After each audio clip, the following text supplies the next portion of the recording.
The morning sun cast long shadows across Kensington Palace as Catherine, Princess of Wales, stood before her bedroom mirror, adjusting the delicate pearl necklace that had once belonged to Diana.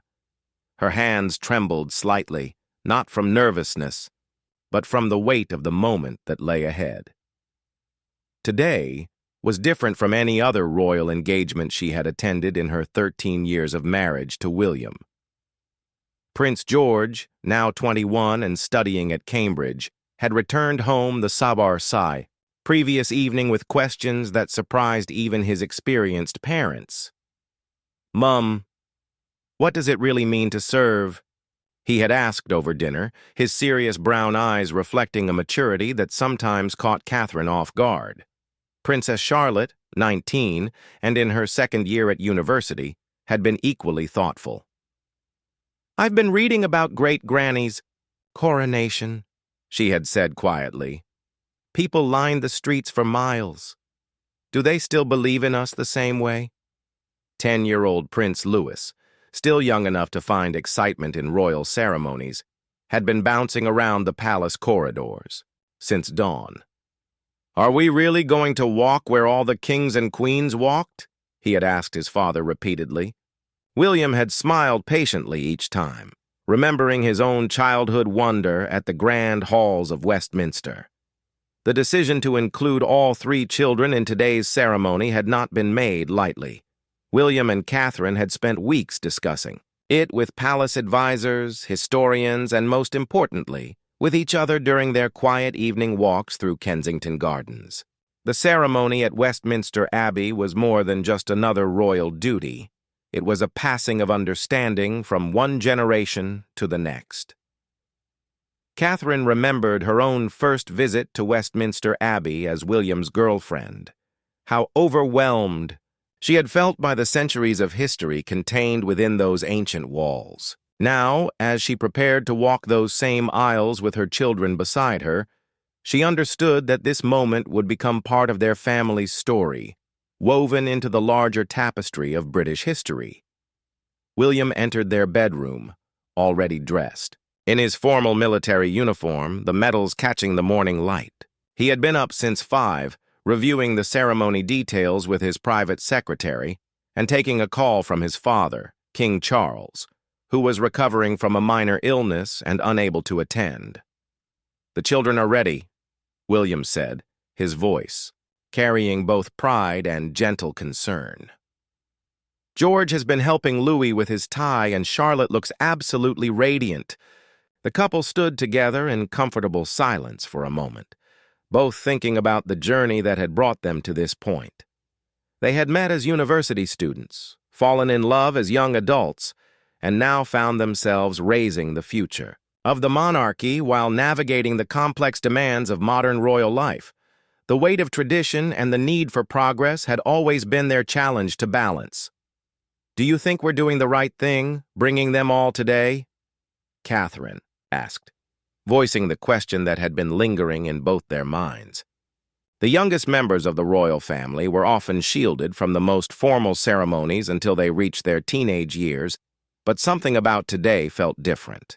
The ceremony was meant to honor the bonds between generations, and William and Catherine both felt strongly that their children should witness it firsthand. William took her hand, his thumb tracing over her wedding ring. "I think about my mother often on days like this," he said quietly. "How she would have wanted to see her grandchildren understanding their heritage, not just hearing about it in lessons." Diana's absence was still felt keenly during important family moments, but William had learned to find comfort in imagining how proud she would have been of the family he and Catherine had built together. The sound of quick footsteps in the hallway announced Louis's approach before he burst through the door, his small face beaming with excitement. "Papa, Charlotte says I have to walk slowly. But what if I forget?" His concern was genuine, and William knelt down to his youngest son's level. "You know what helped me when I was nervous about walking in important places?" William asked. "And—" Louis shook his head eagerly. "I pretended I was carrying something very precious that I couldn't drop, something so special that I had to move carefully to protect it." Louis's eyes lit up with understanding, and he nodded seriously. Charlotte appeared in the doorway, elegant in a navy dress that complemented her mother's outfit perfectly. At 19, she had developed a natural grace that reminded observers of both her grandmother Diana and her great-grandmother Queen Elizabeth II. "Louis, you'll do brilliantly," she assured her younger brother. "Just remember that everyone there loves our family and wants to see us do well." George joined them last, having taken extra time to ensure his appearance was perfect. As the eldest, and heir to the throne after his father and grandfather, he carried an additional weight of responsibility that he was only beginning to understand. His parents had been careful not to burden him with too much awareness of his future role, but moments like today served as gentle reminders of the path that lay ahead. The family gathered in the main drawing room for a final review of the ceremony. Catherine had prepared a simple explanation for Louis about what they would see and do, while Charlotte and George had researched the historical significance of the location and the particular ceremony they were attending. The event was meant to commemorate the long relationship between the royal family and Westminster Abbey, where monarchs had been crowned for nearly 1,000 years. As their car pulled away from Kensington Palace, London was already showing signs of the interest this royal appearance had generated. Small crowds had gathered along their route, many holding Union Jack flags and homemade signs welcoming the young royals. Catherine pointed out the window to show Louis the supporters, while Charlotte waved gracefully at the people they passed. The short journey to Westminster gave the family time to settle into the solemn mood that such occasions required. William and Catherine had learned over the years that their children responded well to clear expectations and honest explanations about the importance of their public roles. Today would be another step in their gradual introduction to the responsibilities they would carry throughout their lives. As Westminster Abbey came into view, its Gothic towers reaching toward the cloudy London sky, Catherine felt the familiar mixture of awe and responsibility that accompanied such moments. Beside her, she could see her children straightening in their seats, understanding instinctively that they were about to step into something larger than themselves. The black Bentley came to a gentle stop outside the great west door of Westminster Abbey, where a small crowd of officials and clergy waited to receive the royal family. Catherine could feel Louis shifting excitedly beside her, while Charlotte sat with the composed dignity she had been practicing since childhood. George, seated across from them, gazed out at the ancient building with an expression that mixed wonder and understanding. Dean Sarah Thompson, the first woman to hold the position at Westminster Abbey, stepped forward as the car door opened. William emerged first, his military bearing evident as he acknowledged the waiting dignitaries with practiced ease. He turned to assist Catherine, who moved with the fluid grace that had made her one of the most photographed women in the world. Though today the cameras were kept at a respectful distance, the children followed in order of age, each handling the moment according to their personality and experience.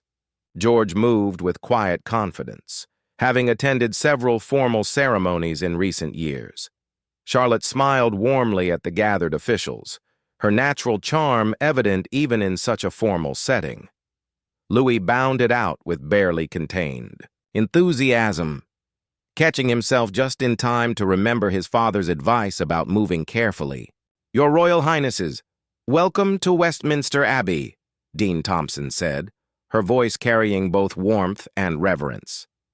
"We are deeply honored by your presence today, and particularly moved that the younger members of your family have chosen to join us." She knelt slightly to address Louis directly. "Your Royal Highness, I believe this is your first formal visit to the Abbey?" Louis nodded eagerly, then remembered his manners. "Yes, ma'am.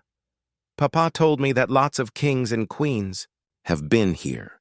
His innocent enthusiasm brought smiles to the faces of the usually serious officials, and Catherine felt a surge of maternal pride at his natural ability to connect with people. As they walked through the Great West Door, the family was immediately enveloped by the profound atmosphere of the abbey. The soaring Gothic architecture seemed to dwarf even the adults, while the filtered light streaming through the stained glass windows created patterns of color across the ancient stone floors. Louis instinctively reached for his mother's hand, while Charlotte and George walked with careful steps, both aware that they were treading where centuries of monarchs had walked before them. The ceremony they were attending had been planned to commemorate the abbey's role in royal history, but it had taken on additional significance due to recent discussions about the monarchy's future. Public interest in the royal family remained strong, but there were ongoing conversations about their relevance in modern Britain. William and Catherine had felt it important that their children witness the continuity of tradition, understanding both its weight and its meaning. "The coronation chair stands just there," Dean Thompson explained quietly as they passed the sanctuary, pointing to the ancient wooden throne that had been used for royal coronations since 1308. "One day, your father will sit in that chair, and someday far in the future perhaps Prince George will as well." The comment was made matter-of-factly, but Catherine noticed George's slight intake of breath at the reminder of his future role. They paused at the tomb of the unknown warrior, where William and Catherine had laid their wedding bouquet in 2011, following a tradition started by William's great-grandmother, the Queen Mother. The simple black marble stone seemed to command a special reverence, and even Louis stood quietly as his father explained the significance of honoring those who had died in service to their country. The ceremony itself was intimate, involving only about 50 guests, including historians, abbey staff, and representatives from various Commonwealth nations. The focus was on the reading of historical documents that traced the relationship between the crown and the abbey, from the coronation of William the Conqueror to the recent funeral of Queen Elizabeth II. As they took their seats in the choir stalls, Catherine noticed how each of her children responded differently to the formal atmosphere. George sat with perfect posture, his hands folded in his lap, occasionally glancing around to take in architectural details he had studied in his history lessons. Charlotte appeared completely absorbed in the ceremony, her expression thoughtful, as she listened to the readings about royal marriages, coronations, and state funerals that had taken place in this very space. Louis, despite his best efforts to sit still, couldn't help but peer around at the ornate decorations above their heads.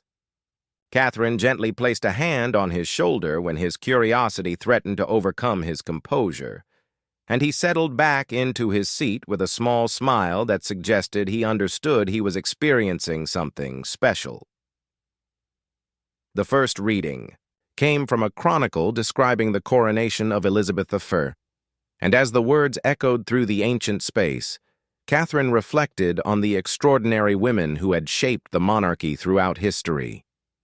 She thought about the challenges each had faced, the expectations placed upon them, and the ways they had adapted to changing times while maintaining the dignity of their position. William, sitting beside her, seemed lost in similar thoughts. He had grown up knowing that his destiny was tied to this place, but becoming a father had given him new perspective on the weight of tradition. Watching his children experience Westminster Abbey for the first time reminded him of his own childhood visits with his parents, though those memories were bittersweet given his mother's absence from this moment. When Dean Thompson began reading from the chronicles of royal weddings at the Abbey, Catherine's mind drifted to her own wedding day 14 years earlier. She remembered the nervousness that had nearly overwhelmed her as she walked down the aisle, the weight of her dress and the awareness that millions of people around the world were watching. Now, seeing her children in this same space, she felt the profound continuity that connected their family's personal milestones to the broader sweep of British history. The ceremony included a moment of reflection, during which the family was invited to pray or simply contemplate the significance of the Abbey in royal history. Louis whispered a question to his mother about the colorful windows, and she quietly explained that they told stories of saints and biblical figures, people who had dedicated their lives to serving others. Charlotte, meanwhile, was studying the memorial plaques that covered nearly every available wall surface. Writers, scientists, politicians, and military heroes were commemorated alongside royalty, creating a tapestry of British achievement that spanned centuries. She found herself wondering about the ordinary people who had witnessed extraordinary events in this place, the servants and subjects who had played supporting roles in the grand drama of royal history.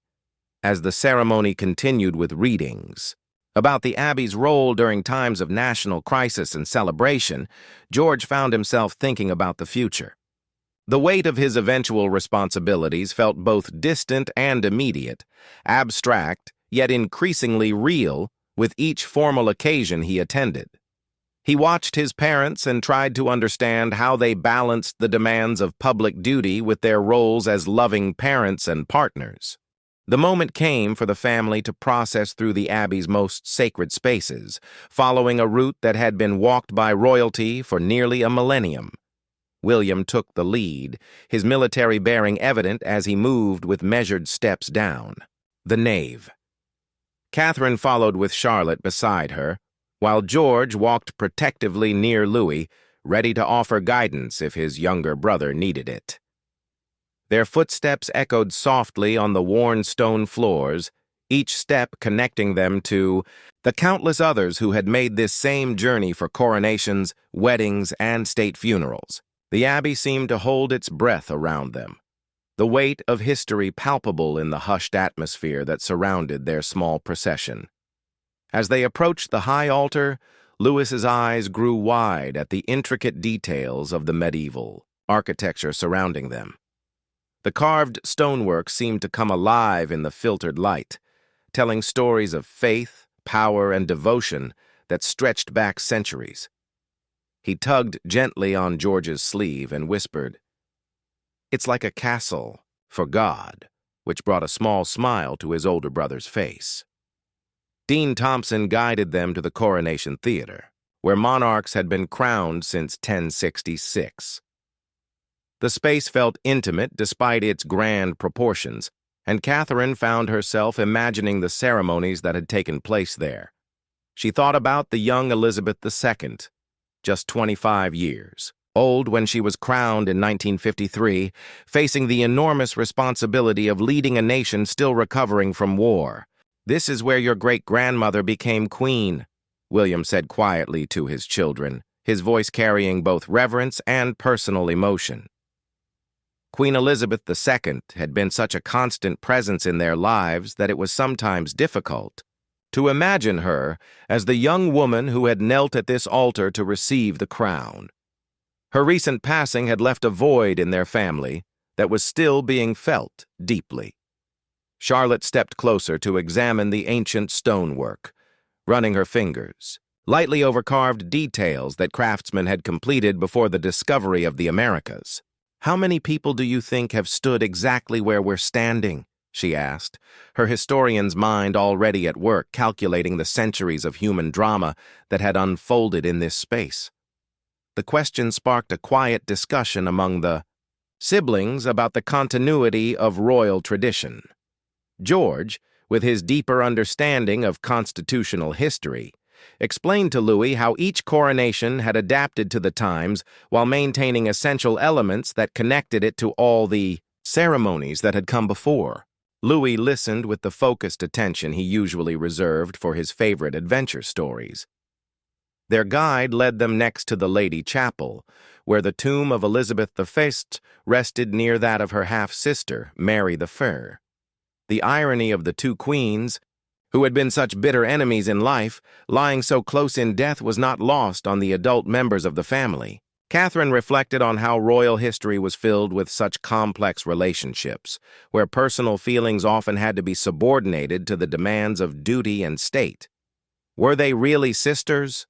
Louis asked, having caught fragments of the conversation about the Tudor queens. William knelt beside his youngest son to explain the complicated family relationships that had defined that turbulent period of English history. The lesson became an impromptu history class, with Charlotte and George adding details they remembered from their studies. The family paused at the memorial to the Royal Air Force, where William's own military service had given him a personal connection to the sacrifice commemorated there. As a search and rescue pilot, he had seen firsthand the dedication of service members, and he wanted his children to understand that royal duty was part of a broader tradition of service to others. Papa saved people when he flew helicopters, Catherine told Louis, who looked at his father with new admiration. The stories of William's military service had always fascinated the children, representing a time when their father had served his country in a very direct and dangerous way, separate from his royal duties. They moved through the Abbey's nave, where pew upon pew stretched toward the great west door. Catherine remembered sitting in one of these very pews as a university student, attending a service with William and feeling overwhelmed by the grandeur of the space. Now, walking down the center aisle with her children, she understood how much her perspective had changed over the years. The ceremony included a blessing for the family's continued service, delivered by the Archbishop of Canterbury, who had traveled from Lambeth Palace specifically for this occasion. His words emphasized the connection between past and future, the way each generation of royals built upon the foundation laid by their predecessors while adapting to the needs of their own time. George found himself particularly moved by the Archbishop's comments about service to others. At 21, he was beginning to understand that his future role would require him to put the needs of the nation before his personal desires, much as his father and grandfather had done. The weight of that responsibility felt both daunting and inspiring. Charlotte, meanwhile, was struck by the female voices in the Abbey choir, their clear notes soaring to the vaulted ceiling above. She thought about the strong women in her family's history, from Elizabeth the Fawn to her own great-grandmother, and felt proud to be part of that legacy. Her university studies in art history had given her new appreciation for the cultural treasures preserved in places like Westminster Abbey. The service included prayers for the Commonwealth nations, reflecting the global scope of the modern monarchy. William and Catherine had traveled extensively throughout their marriage, visiting Commonwealth countries and seeing firsthand how the royal family served as a symbol of continuity and shared values across vastly different cultures and circumstances.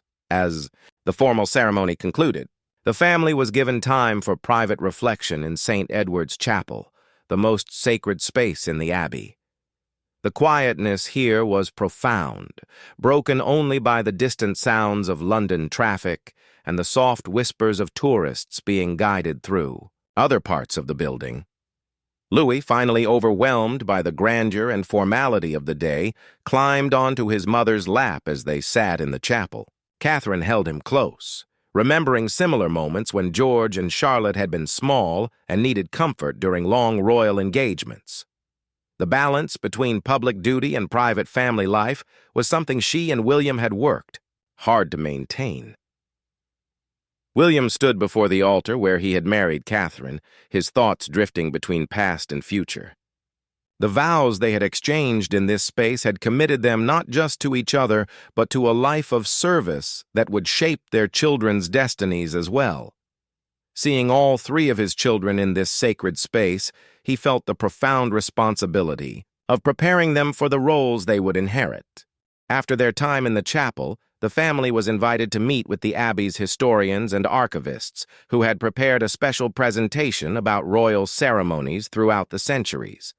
They gathered in the Jerusalem Chamber, a medieval room that had witnessed countless important meetings and decisions throughout British history. Dr. Margaret Ashford, the Abbey's chief historian, had laid out a collection of historical documents and artifacts that told the story of royal ceremonies at Westminster. Ancient service books, ceremonial objects, and photographs from past coronations created a timeline that stretched from the Norman conquest to the present day. These service books were actually used during your great-great-grandmother's coronation. In 1937, Dr. Ashford explained to the children, carefully opening a leather-bound volume to show the handwritten notations that had guided that ceremony. George leaned in to examine the careful script, while Charlotte marveled at the gold illumination that decorated the ancient pages. Lewis was more interested in the ceremonial objects, particularly a replica of St. Edward's crown that he was allowed to hold carefully in his small hands. "It's so heavy!" he exclaimed, struggling slightly with the weight of even the replica. William smiled, remembering his own surprise at learning about the physical weight of the crown jewels when he was young. The historians had prepared special materials to help the children understand their family's role in these ceremonies. Maps showed the routes taken by royal processions, while photographs captured moments of joy, solemnity, and even occasional mishaps that had occurred during past events. Charlotte was particularly fascinated by photographs of royal weddings, comparing the fashion and customs of different eras. "Your grandmother, Princess Diana, chose to omit the word obey from her wedding vows," Dr. Ashford mentioned quietly. To Catherine, showing her the actual service program from that famous 1981 ceremony. It was considered quite progressive at the time. Catherine nodded, remembering how William had told her about his mother's independent spirit and her desire to modernize certain aspects of royal tradition. George asked thoughtful questions about the constitutional significance of coronation ceremonies, demonstrating the depth of his education in matters of government and monarchy. His tutors had ensured he understood not just the pageantry of royal events, but their legal and political importance as well. The historians were impressed by his knowledge and genuine interest in the subject. The conversation turned to the role of Westminster Abbey in times of national crisis. During both world wars, the Abbey had served as a place of refuge and prayer, with special services held to pray for victory and later to commemorate those who had died in service.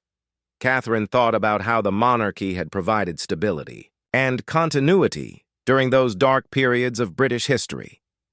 During the Blitz, King George VI and Queen Elizabeth refused to leave London, Dr. Ashford explained to the children. They felt it was important to share the dangers faced by ordinary Londoners. This story particularly resonated with William, who had always admired his grandfather's courage and sense of duty during the war years. Charlotte asked about the role of music in royal ceremonies, having inherited her mother's love of the arts. The historians explained how composers like Handel and Parry had created works specifically for royal occasions, music that had become permanently associated with British ceremonial life. The conversation led to a brief demonstration of the Abbey's famous organ, whose powerful notes filled the medieval space with majestic sound. The family was then shown to the chapter house, a stunning octagonal chamber where England's early parliaments had met. The medieval architecture here was even more intimate than in the main abbey, and the ancient stone seemed to whisper with the voices of centuries past.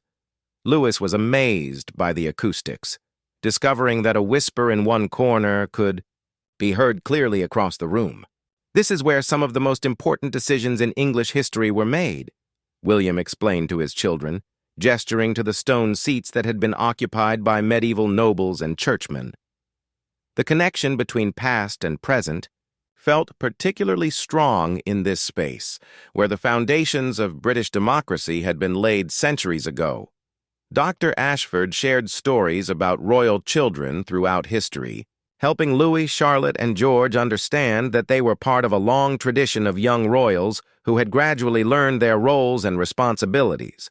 Some had embraced their destiny eagerly, while others had struggled with the constraints of royal life. Each had found their own way to serve their people and their country. The presentation included discussion of how royal ceremonies had evolved to reflect changing times while maintaining their essential character. Television coverage, global audiences, and modern security requirements had all necessitated adaptations, but the core meaning of these events remained unchanged. Catherine reflected on how her own wedding had been watched by billions of people worldwide, making it both deeply personal and remarkably public. The beauty of these traditions, Dr. Ashford concluded, is that they connect us to our past while continuing to evolve for the future. Each generation adds its own chapter to the story. Her words seemed to resonate particularly with George, who was beginning to understand how his own life would eventually become part of this continuing narrative. The family spent additional time examining photographs from Queen Elizabeth II's coronation in 1953, an event that had marked the beginning of the modern era of royal ceremony. The images showed not just the pageantry and grandeur, but also intimate moments of a young woman accepting an enormous responsibility. Catherine found herself moved by photographs of the then Princess Elizabeth preparing for the ceremony, seeing in them the same mixture of determination and apprehension she had felt on her own wedding day. "She was so young," Charlotte observed, studying a photograph of the newly crowned Queen Elizabeth II. "How did she know she was ready for such a big responsibility?" The question sparked a discussion about preparation, duty, and the support, systems that help royals fulfill their roles throughout their lives. William shared stories about his grandmother's dedication and work ethic, qualities that had sustained her through more than 70 years of service. He wanted his children to understand that royal duty was not just about ceremonies and public appearances, but about consistent, daily commitment to serving others and representing the best values of their nation. The historians concluded their presentation by showing the family a collection of messages and letters from ordinary people who had attended royal ceremonies over the years. These personal accounts revealed how much these events meant to the public, how they provided moments of shared national celebration and pride that transcended political differences and social divisions. As the formal presentations concluded, the family was invited to explore areas of Westminster Abbey that were normally closed to the public. Their guide led them up narrow stone staircases to the Triforium, a medieval gallery that offered breathtaking views of the Abbey's interior from above. The children were amazed to see the full scope of the building from this elevated perspective. From the Triforium, they could look down upon the exact spots where they had stood during the ceremony, gaining new appreciation for the Abbey's architectural grandeur. The Gothic arches stretched majestically below them, while light streaming through the stained glass windows created an ever-changing pattern of colors across the ancient stones. "It's like being in a castle tower," Louis whispered in amazement, pressing his face against the stone balustrade to get a better view. His enthusiasm was infectious, and even George and Charlotte found themselves marveling at perspectives of the Abbey they had never experienced before. Catherine stood quietly beside William, both of them absorbing the magnitude of what their children were experiencing. This was more than just a family outing or royal duty. It was a moment when their roles as parents and as members of the royal family converged in a profound way. They were passing on not just knowledge about their heritage, but a deeper understanding of the responsibility and privilege that came with their positions. The Abbey's bells began to chime the hour, their ancient bronze voices reverberating through the stone walls with a sound that had marked time for centuries. The children stood transfixed as the bells filled the air around them, understanding instinctively that they were hearing the same sounds that had marked important moments throughout British history. These bells rang for your great-grandmother's wedding, for her coronation, and for her funeral, William told his children, his voice barely audible above the continuing chimes. The connection between their family's personal milestones and the public ceremonies that marked them became even more tangible in that moment. Their guide then led them to the Abbey Museum, housed in the medieval undercroft, where they could see burial effigies of past monarchs and artifacts that brought royal history to life in intimate detail. The wax funeral effigy of Queen Elizabeth I, created for her lying in state in 1603, fascinated Charlotte with its lifelike detail and the glimpse it provided into Tudor funeral customs. "She looks so real," Charlotte murmured, studying the effigy's carefully crafted features. The experience of seeing these historical representations up close made the abstract concept of royal continuity feel suddenly concrete and personal. These were not just names from history books, but real people who had faced challenges similar. to those her own family confronted. George was drawn to the displays about coronation regalia, examining detailed models and explanations of the symbolic meaning behind each element of the ceremony. His education had covered the constitutional significance of coronations, but seeing the actual objects and understanding their craftsmanship added new dimensions to his knowledge. Louis discovered an interactive display that let visitors experience the weight of various ceremonial objects. He struggled comically with a replica of the sovereign's orb, needing both hands to hold it steady. "How do kings and queens hold all these things at once?" he asked, prompting laughter from his siblings and parents. The museum visit concluded with a private viewing of the Westminster Abbey Gospels, an illuminated manuscript that had been present at coronations for over 1,000 years. The ancient book was opened to show the oath that monarchs had sworn throughout the centuries, words that connected William's own future coronation to an unbroken chain of royal promises stretching back to the Middle Ages. "One day, you will place your hand on this very book and make those same promises," Catherine said softly to William, the reality of his future coronation suddenly feeling more immediate. The thought brought mixed emotions. Pride in the continuity of tradition, but also awareness of the solemn responsibility that awaited him. As they prepared to leave the museum, Dean Thompson joined them for a final reflection on their visit. She spoke about the Abbey's role as a bridge between past and future, a place where history lived alongside contemporary faith and service. Her words helped the family process the emotional impact of their experience. "What strikes me most about royal ceremonies," the dean said, "is how they remind us that service to others is a noble calling, whether you're a monarch or an ordinary citizen. The pageantry and tradition are meaningful because they celebrate that commitment to something larger than ourselves." The family walked slowly back through the Abbey toward the great west door, each member lost in their own thoughts about the day's experiences.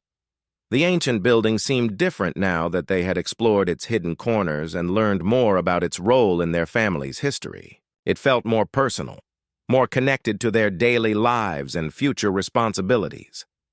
Outside, the London afternoon was gray and cool, typical for the season. But the family felt warmed by their experience inside the Abbey.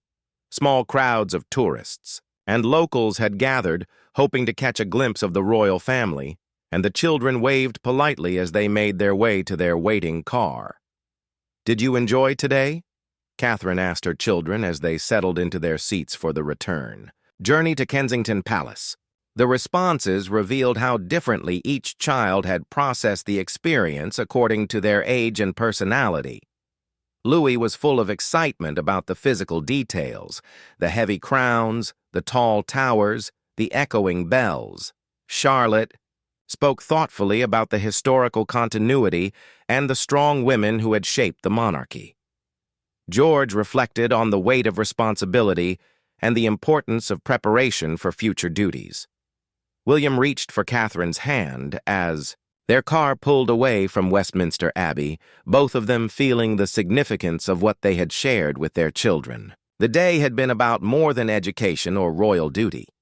It had been about family, heritage, and the careful preparation of the next generation for the roles they would inherit. "I think they understand now," Catherine said quietly, watching London pass by outside their windows. Not just the history or the ceremonies, but what it really means to be part of something that connects so many people across so many generations. The return journey to Kensington Palace gave the family time to decompress from the formal atmosphere of Westminster Abbey. The children chattered among themselves about favorite moments from the day, while William and Catherine began planning how to build upon this experience in the months and years ahead. Back at Kensington Palace, the family gathered in their private sitting room as the London evening settled around them. The formal atmosphere of Westminster Abbey felt like a distant memory, replaced by the comfortable intimacy of home. Catherine kicked off her heels and curled up in her favorite chair, while William loosened his tie and joined the children on the large sofa that dominated the room. Can we look at the photos from today? Louis asked eagerly, and George was already reaching for his phone to show his younger brother the pictures he had discreetly taken during their visit. The images captured moments that would become part of their family's personal history. Charlotte examining ancient manuscripts, Louis struggling with ceremonial replicas, all of them standing together in spaces where their ancestors had made history. The conversation that followed revealed how much each child had absorbed from their day at the Abbey. Charlotte spoke about the female monarchs she had learned about, drawing connections between their challenges and the issues facing women in leadership today. Her university studies had given her a framework for understanding historical context, and she was excited to research more about the queens who had ruled before her. George's questions were more focused on the constitutional aspects of monarchy and the practical preparations needed for future ceremonies. At 21, he was beginning to understand that his education needed to encompass not just academic subjects, but the specific skills and knowledge required for royal duties. The weight of his eventual responsibilities felt both more real and more manageable after seeing the careful planning that went into every aspect of royal ceremonial. "Papa, will my coronation be exactly like the ones we learned about today?" George asked, and William paused before answering. The question touched on fundamental issues about tradition versus adaptation that the royal family constantly navigated. "The essential elements will be the same," William replied thoughtfully. "The promises you'll make, the spiritual significance, the connection to our history, those things don't change. But each coronation reflects its own time. Your great-grandmother's ceremony in 1953 was the first to be televised, which seemed revolutionary then. By the time your coronation comes, there may be technologies we can't even imagine now." Catherine watched this exchange between father and son with deep emotion. She could see George processing not just the information, but the reality that someday he would stand in Westminster Abbey making the same solemn promises that monarchs had made for 1,000 years. The thought was both inspiring and sobering. "What about us?" Charlotte asked quietly. "What will our roles be when George becomes king?" The question revealed her growing awareness that the entire family dynamic would shift dramatically when their generation took on senior royal duties.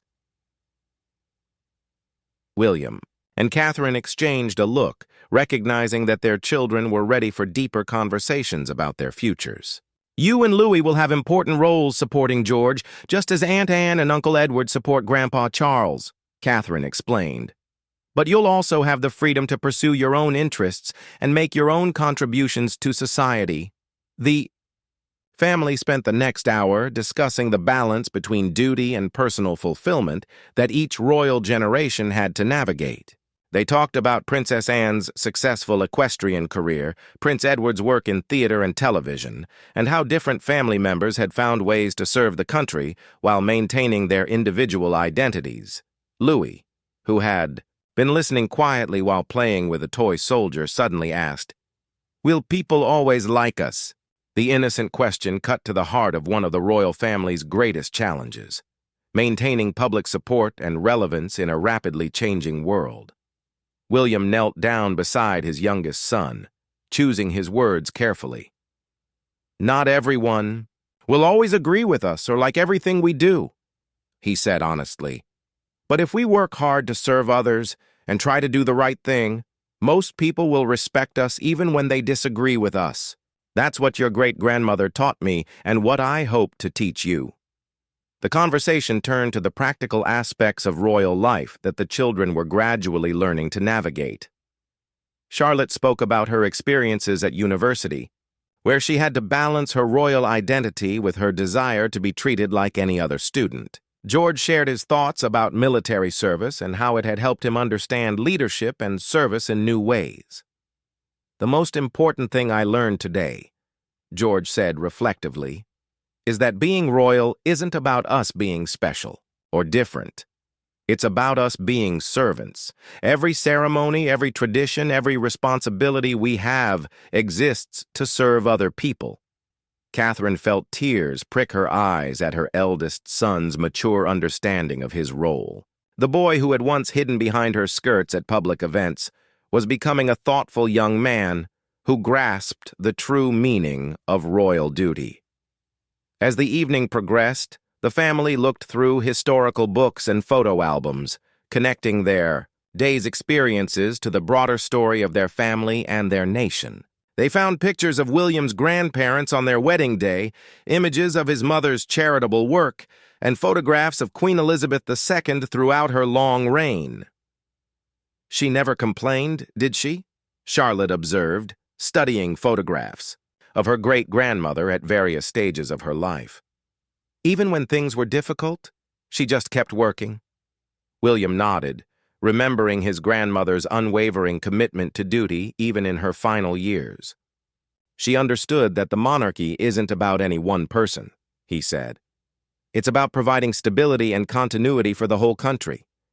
That's why what we experience today matters so much. It connects us to something much bigger than ourselves."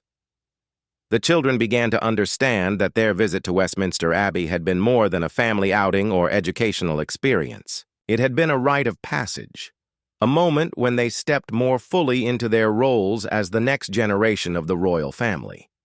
The weight of that responsibility no longer seemed quite so daunting because they had seen how it was rooted in service to others. As bedtime approached, the family gathered for their traditional evening prayers, a quiet ritual that grounded them regardless of what formal ceremonies or public duties had filled their day. In the peaceful atmosphere of their home, surrounded by family photographs and comfortable furnishings, the grandeur of Westminster Abbey felt perfectly balanced by the intimacy of family life. "Thank you for today, Mama and Papa," Louis said, sleepily as Catherine tucked him into bed. "I think I understand now why we're special. It's not because we're better than other people, it's because we get to help them." Catherine kissed her youngest son's forehead, marveling at the wisdom that children could sometimes express so simply. The day had been a success, not because of the ceremony or the historical education, but because her children were beginning to understand their heritage as a privilege that came with profound responsibilities. Later that evening, after the children were asleep, William and Catherine sat together in their bedroom, processing the day's experiences.